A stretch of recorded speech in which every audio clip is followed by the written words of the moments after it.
Hello everyone, आज है 30 अक्टूबर और आज इस वीडियो में हम बात करेंगे अदानी पावर के बारे में। अदानी पावर के क्वार्टर 2 के रिजल्ट्स सामने आए हैं और इस वीडियो में हम उस नतीजे के बारे में बातचीत करेंगे और ये भी डिस्कस करेंगे कि 100 रुपए का अदानी पावर का ये शेयर क्या वाकई में निवेश करने लायक है कि नहीं। तो वीडियो को शुरू करूं उससे पहले अगर आपने अभी तक चैनल को सब्सक्राइब नहीं किया है तो प्लीज अभी इसे सब्सक्राइब कर लीजिए, क्योंकि आगे भी बहुत सारे वीडियोस हैं जो आपको काफी ज्यादा हेल्प करेंगे। तो अदानी पावर का शेयर 100 रुपए के आसपास ट्रेड कर रहा है। पिछले एक महीने में अगर देखा जाए तो अदानी पावर में पिछले एक महीने में 2% का ग्रोथ है, लेकिन 96 रुपीज से एक बड़ी छलांग लगाई इसने, 125 के करीब पहुंचा, लेकिन वहां से ये लगातार टूट रहा है। और ये वो लेवल से मैंने हमेशा कहा है कि जब भी अदानी में तेजी आए, जब भी शेयर 100 रुपए के ऊपर निकलता नजर आए, यहां पर प्रॉफिट के ही मौके बनने वाले हैं, मतलब बेचने के मौके बनने वाले, खरीदारी के तो कभी नहीं बनने वाले। 100 रुपए से ऊपर इसको मैं कभी भी नहीं खरीदूंगा, ये मैं कई बार बोल चुका हूं और हर बार मैंने कहा है कि अगर ऊपर जाता है ये शेयर तो सिर्फ और सिर्फ प्रॉफिट लेने का वक्त होता है। पिछले एक साल में अगर देखा जाए तो पिछले एक साल में अदानी पावर में अगर देखा जाए तो 180% से भी ज्यादा का ग्रोथ है। हाँ, मेरी यहाँ बाइंग की रिकमेंडेशन थी जब ये शेयर 30 रुपए 25 रुपए, सॉरी 25 तो नहीं, लेकिन 30 से 35 रुपए के आसपास ट्रेड करा था, तब मेरी खरीदारी की रिकमेंडेशन थी। इवन 50-75 पर भी मेरी बाइंग की रिकमेंडेशन थी, लेकिन जब ये 120-125 रुपए से ऊपर निकला तब से मैंने कहा है कि इसको अवॉइड करना ही सबसे सही रहेगा, मत खरीदारी करना। और जब टूट कर ये नीचे आ रहा था, ये वो लेवल से जहां पर मैं लगातार वीडियो बना रहा था, तो मैंने कहा था कि 75 के आसपास खरीदने के मौके बनेंगे, उससे महंगा मत खरीदना। और ये 75 के आसपास गया भी था, 73 रुपीज तक था ये शेयर, और वहां से एक बड़ी रिकवरी दोबारा लौटने को देखने को मिली। और तब भी मैंने कहा था कि 100 रुपए के ऊपर अगर ये निकलता है तो डेफिनेटली आप यहां पर प्रॉफिट लेके निकल सकते हैं। और अभी इसके रिजल्ट्स भी सामने आए हैं और नतीजे जो आए हैं उसमें इन्होंने तकरीबन 230 करोड़ का नुकसान दिखाया है सितंबर क्वार्टर में। पहली चीज, अदानी पावर की अगर हम बात करें तो 2021 का जो फाइनेंशियल ईयर था इसमें इसने प्रॉफिट दिखाया था, लेकिन वो वन टाइम प्रॉफिट था। एक ही क्वार्टर में बहुत बड़ा पैसा आ गया था इनके पास और वो वन टाइम प्रॉफिट था, वरना बाकी क्वार्टर में कुछ खास इनका प्रदर्शन नहीं रहा था। इस क्वार्टर में 230 करोड़ का लॉस हुआ है इनको। और देखिए, एक्चुअल में देखा जाए तो कंपनी लॉस मेकिंग कंपनी है अदानी पावर। तेजी आई थी वो सिर्फ इसीलिए आई थी यहाँ पर कि देखो बहुत बड़ा ग्रुप था यहाँ पर, और डेफिनेटली यार कई सारा चीजें फैक्टर काम कर रहा था यहाँ पर। ऑपरेटर आप जो मान के चलो, यहाँ पर वही सी चीजें यहाँ पर काम कर रही थी। लेकिन हाँ, नीचे के लेवल पर मौके हैं, ऊपर के लेवल पर देखो लोग क्या करते हैं कि जब शेयर दौड़ना भाग जाता है, जब 100 के ऊपर निकलता है, लोग सोचते हैं कि अब ये 200 पे जाएगा, 300 पे जाएगा, लोग खरीदारी करना शुरू कर देते हैं। अगेन मैं कह रहा हूँ 100 से ऊपर तो नहीं खरीदना चाहिए इसको, ये मेरा ऑब्जर्वेशन है। बाकी आपको लगता है कि भैया नहीं, आपकी मर्जी है, बाकी आपको क्या करना चाहिए। यहां पर अगर हम बात करने जाए तो इनको 230 करोड़ का नुकसान हुआ है और रीजन ये है कि ड्यू टू लोअर रेवेन्यू। देखो रेवेन्यू कम हुए हैं इनके, ये सबसे बड़ा रीजन है कि रेवेन्यू इनके कम हुए हैं और बहुत हद तक कम हुए हैं। इनका जो रेवेन्यू देखा जाए तो वो 5,571 करोड़ का रेवेन्यू है, जबकि पिछले साल 8,800 करोड़ का रेवेन्यू था।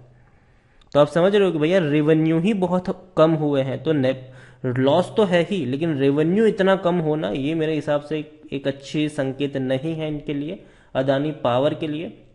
और दूसरी बात, पावर सेक्टर में मानता हूं कि फोकस में रहेगा आने वाले दिनों में, लेकिन अदानी पावर उतना फोकस में नहीं रहने वाला है। हालांकि यहां रहेगा, लेकिन फिर भी ये वो शेयर है जहां पर नीचे के लेवल पर खरीदारी के मौके होंगे, ऊपर के लेवल पर बिकवाली के ही मौके आपको नजर आएंगे।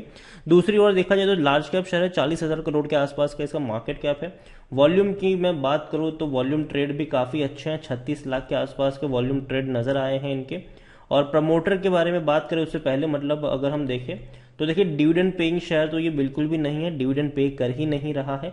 दूसरे और according to Moneycontrol user 14% लोग बेचने की बात कर रहे हैं, वरना बाकी सब लोग कहते हैं कि खरीदारी करके चलो। यहां पर रेवेन्यू इनके इंक्रीजिंग थे, 26,000 करोड़ तक पहुंच गए थे इनके रेवेन्यू, ठीक है, अच्छे रेवेन्यू थे। और इस बार इनको सिर्फ 5,000 करोड़ का रेवेन्यू आया है, 5,500 करोड़ मान के चलिए। तो अगर उसको हम एवरेज भी करके चले तो सालाना इनका 22,000 करोड़ के आसपास का रेवेन्यू निकलता है, जो कि अच्छा नहीं होगा, डिक्लाइन मोड में होगा वो। हालांकि उम्मीद करते हैं कि अगले क्वार्टर्स में इनके रेवेन्यू बढ़ सकते हैं, क्योंकि हम सबने देखा कि किस तरीके से डिमांड बढ़ी है, तो डेफिनेटली रेवेन्यू इनके फ्यूचर में बढ़ने चाहिए। कंपनी उतनी बुरी भी नहीं रहेगी, लेकिन 100 रुपए के ऊपर खरीदने वाला शेयर भी ये नहीं है। अदानी पावर देखा जाए तो रेड फ्लैग है, क्योंकि शेयर एएसएम लिस्ट में है, और एएसएम जीएसएम के बारे में काफ़ी कुछ बोल चुका हूं हर वीडियोस में। यहाँ पर देखा जाए तो डिविडेंड तो पे कर ही नहीं रहा है, लॉन्ग टर्म में भी अच्छा पैसा नहीं बना कर दिया है, खरीदने का अभी भी सही मौका है, क्योंकि शेयर ओवरबॉट जोन में नहीं है। 31 का पीई है, जो कि सेक्टर पी से थोड़ा ही ज़्यादा है, उतना महंगा भी नहीं कह सकते, लेकिन फिर भी मेरे हिसाब से ये महंगा है, क्योंकि मुझे लगता है कि अदानी पावर जो है वो हमेशा 100 रुपए की रेंज से हमेशा करेक्ट होता है ये। और देखा जाए तो अब नतीजे भी अच्छे नहीं आए हैं, लॉस तो हुआ ही है, लेकिन रेवेन्यू भी बहुत हद तक इनके टूट गए हैं। तो मेरे हिसाब से वो चीज़ों को यहाँ पर ध्यान रखना चाहिए। अदानी पावर कंपनी का जो ग्रुप है, देखिए अदानी ग्रुप बहुत बड़ा ग्रुप है, इसमें कोई शक नहीं है, लेकिन खरीदारी करनी है तो भैया पोर्ट खरीदिए, एंटरप्राइज खरीदिए, ठीक है। अदानी विल्मर आ रहा है, वहां पर भी अच्छी खासी पोजीशन बनाई जा सकती है। अदानी गैस और अदानी ग्रीन तो भैया बहुत महंगा हो चुका है, तो वहां तो मैं बात ही नहीं करूंगा आपको पोजीशन बनाने की। अदानी पावर 75 रुपए के आसपास अगर ये जाएगा तो खरीदने के मौके बनेंगे। काफी लोग कहेंगे कि भूल जाओ, कभी नहीं जाएगा, कभी नहीं जाएगा। मेरे हिसाब से जाएगा ये 75 रुपए के आसपास। और अगर नहीं भी जाता है तो मार्केट में एक लौता शेयर अदानी पावर तो है नहीं कि भैया इसमें निवेश नहीं किया तो कुछ नहीं किया, ऐसा तो है नहीं। तो मैं यही कहूंगा कि देखो आने वाला जो फ्यूचर है वो पावर कंपनियों के लिए बहुत ही बेहतर रहने वाला है, इसमें कोई शक नहीं है। लेकिन अब तक उस फ्यूचर को ग्रैब करने के लिए अदानी पावर ने कोई ऐसा एक्स्ट्रा ऑर्डिनरी कोई काम नहीं किया है जिससे हम ये मान के चले कि हाँ भैया फ्यूचर इन्हीं के ऊपर डिपेंड करेगा। टाटा पावर की अगर हम बात करें तो भैया उन्होंने 1000 से भी ज्यादा चार्जिंग स्टेशन लगा दिए हैं। हर नई कंपनी के साथ उनके टाइप्स देखने को मिल रहे हैं। हर हफ्ते कोई ना कोई खबर आती है टाटा पावर को लेकर कि वो नए मतलब इनको ये प्रोजेक्ट मिला है, ये प्रोजेक्ट मिला है। अदानी को लेकर वो चीजें नहीं देखने को मिल रही है, ठीक है। तो मेरे हिसाब से अदानी अभी भी उस चीज को ग्रैब नहीं कर पाए हैं। और दूसरी बात, अगर इनको मिलते भी है तो वो अदानी ग्रीन के लिए मिलते हैं, ठीक है। अदानी पावर के लिए अभी भी इनको कोई ऐसा नहीं देखने को मिला है कि कंपनी कोई एक्स्ट्रा ऑर्डिनरी काम कर रही है यहाँ पर।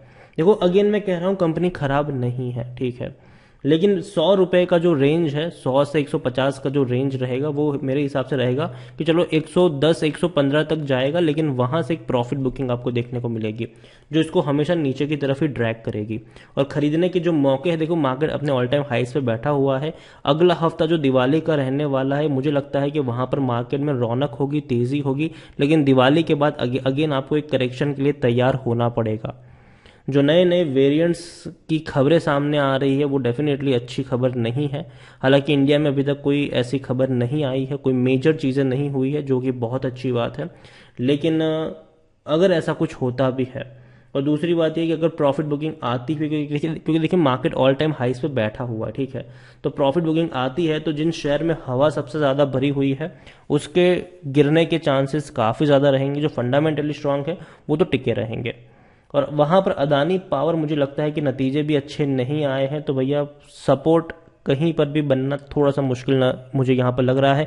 अच्छे रिजल्ट्स जिनके आते हैं वो 10-10% अगर टूट जाते हैं, तो जिनके नतीजे अच्छे नहीं आए हैं तो यहाँ पर तो मुझे लगता है कि शायद थोड़ा सा करेक्शन आना चाहिए, और जो खरीदारी के मौके हैं वो आपको 75 के आसपास ढूंढने चाहिए। वीडियो को यहीं पे एंड करूंगा। पसंद आया हो तो लाइक करो, शेयर करो, चैनल पर अगर पहली बार है तो प्लीज़ सब्सक्राइब करें। और अदानी पावर के बारे में आप क्या सोचते हैं वो भी आप मुझे कमेंट में लिख के बता सकते हैं। Thank you.